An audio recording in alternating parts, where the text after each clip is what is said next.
So I have mentioned uh, on multiple occasions not using your retirement funds to fund Wall Street.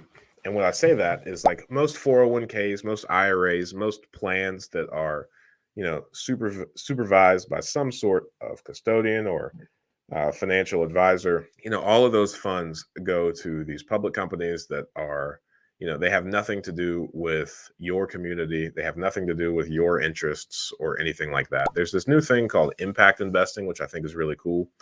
And it's kind of, in theory, it puts community and, positive public change above profits.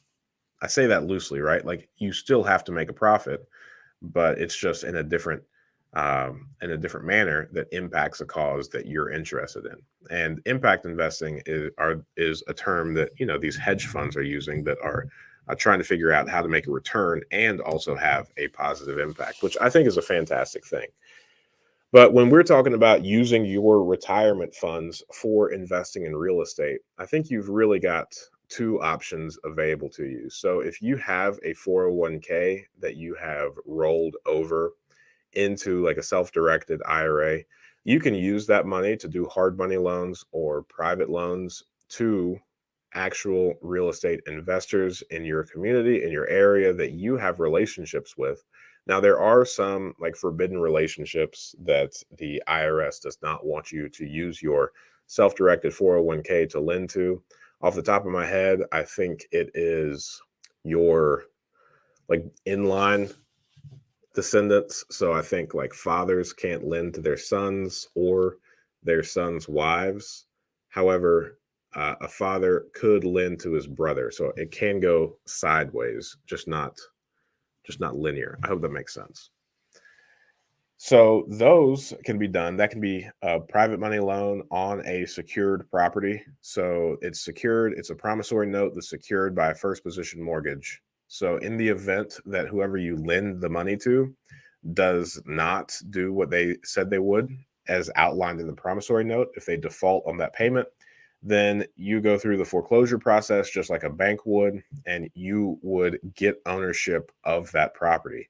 And that is significantly safer than having your money with, let's say, like some sort of Wall Street folk where, your investment tanks and there's no accountability there and you've got nothing to show for it.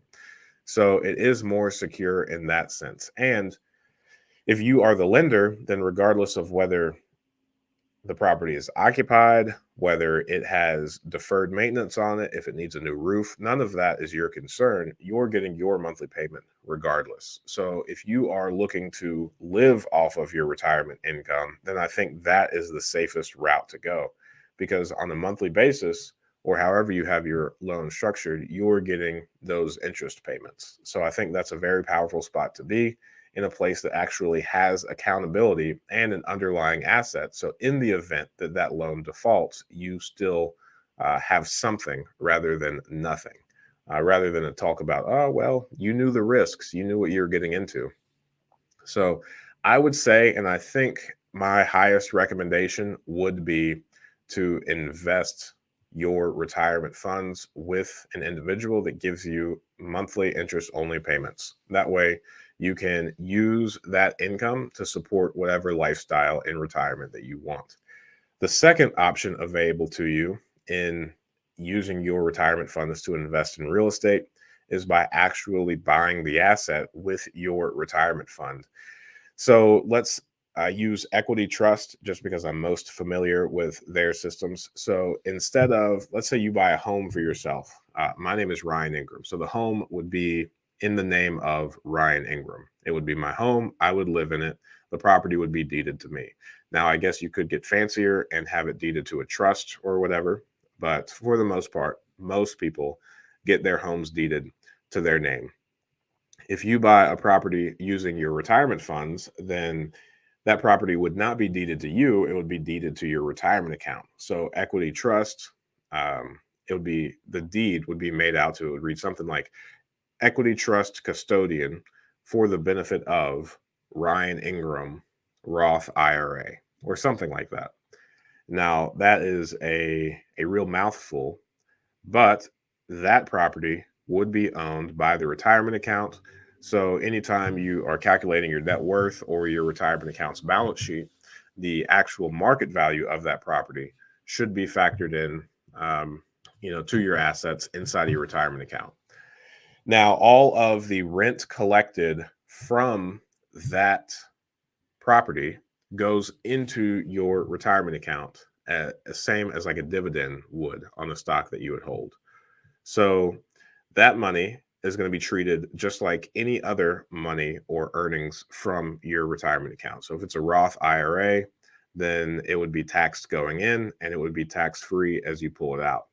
The only caveat to this, and my only apprehension to this, is you are not able to do any of the work yourself if you own a property that is owned by your retirement account. So all sorts of sweat equity, doing anything yourself, even so much as like changing a light bulb, is prohibited, and you could be, fined for doing something like that. So you also don't have those consistent payments while the property is rented. Sure, you're getting payments on a monthly basis if they make their payments timely. However, your retirement account is also on the hook for all of the maintenance items. So if that property needs a new roof, the funds have to be available and come from your retirement account that owns that property. You would not be able to, out of pocket, pay for that roof without first taking the money for the roof and depositing it into your retirement account. So from an accounting perspective and a bookkeeping perspective, it's a little bit more taxing. Whenever I left law enforcement, I had all of my funds rolled over into a self-directed retirement account.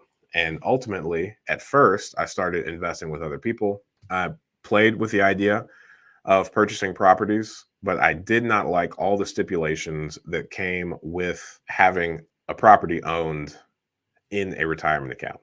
And only because I was so young at the time, I think I was like 26 or 27, I decided to go ahead and surrender all of my retirement funds and just invest in real estate with that money. So I did pay the 10% surrender fee and all of the taxes owed on the money that was not Roth. So all the traditional IRAs or 401ks, whatever it is that I surrendered, I did have to pay taxes there. So I took a big hit. So I would say if you're looking to use your retirement funds to invest in real estate, the thing that is most comparable to investing in stocks would be doing private money loans. That would take very, very little effort on your end to do all the due diligence and to lend that money out. And you would probably make returns comparable to what you would expect in a stock market, along with having underlying assets that could be owned by your retirement account should the borrower default, which I think is a significantly stronger position to be in long term than in your stereotypical blue chip stocks. Thanks for watching that clip. I thought that was a good question. And I think you can ask good questions too. Join us every Friday morning at 8 a.m. Eastern Standard Time for a live stream Q&A where we answer plenty of questions just like this one. In the meantime, consider subscribing to the channel if you want more of this content. And if you want to increase your deal flow, analyze properties better, and help me feed my family, click the link below for a free 7-day trial of PropStream.